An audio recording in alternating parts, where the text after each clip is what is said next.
Hi guys, welcome back to my channel. The bon sabin chibai tu ni ko ahe hi channel hin abialin kahin lem ki no be tu ni ko ahe isay diu hi le identity verification hi iti ki bolding ham ti kahin bet sa diu hin abol di dan ho kahin bet sa di ni win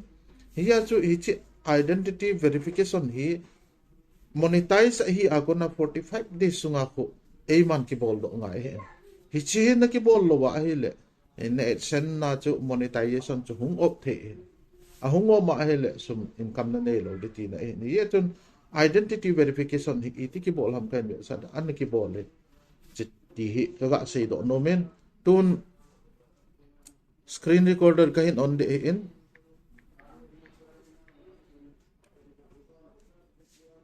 screen recorder ga on ingatin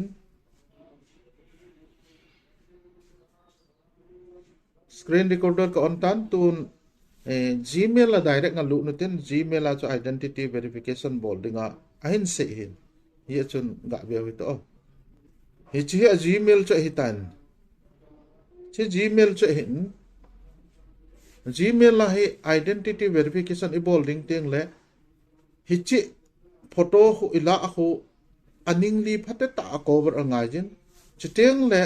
image chu photo chu blur a hi lo ngai jin reflection light ho om lo ngai je ti yong he di na pa in limited number kitile be lizat ham bo bol the ni chi jo chu na bol ki na hele na account ni suspend chi the hi ti hi ne ding na poi mo hi cha su nu yong hi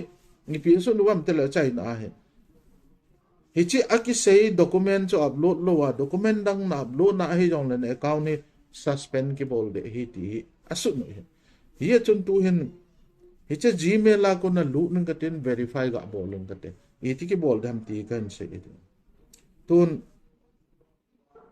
ga lu nang kat hi chen Gmail hi tan tu in verify now kiti blue color a ki sun ni chela hi i click di he Gmail la ko na abai langa kahin bol in website na lu lo wa Gmail la ko na kahin bol de hin tu in verify now hi ga click ngoite hiti hin hong umin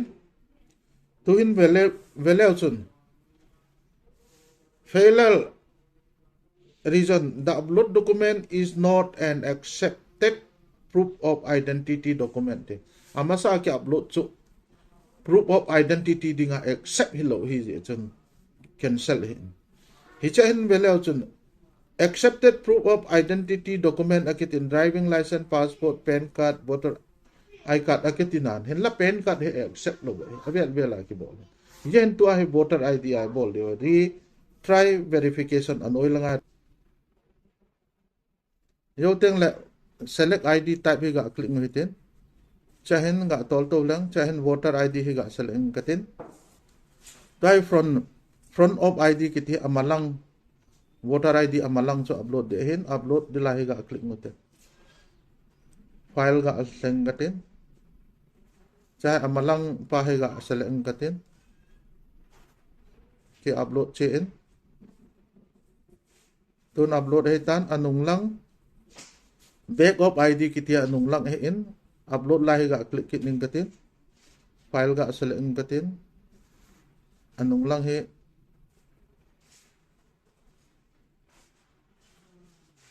tuhin upload he tan next ga click katin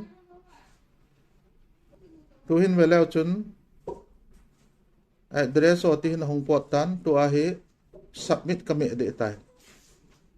submit ga me katin si ga velaw chun si submit ga me tang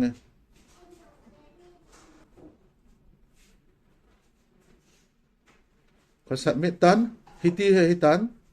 tu a he inga diu he chi velaw chun achungen verification in progress.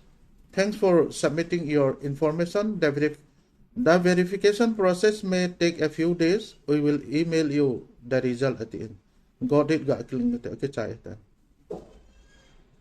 To hin identity verification chu ichai ta vele chan chu hit tantin hi chi abol thei lo lai hon nan ki be nuwa hi chi akona ibol thei na diwa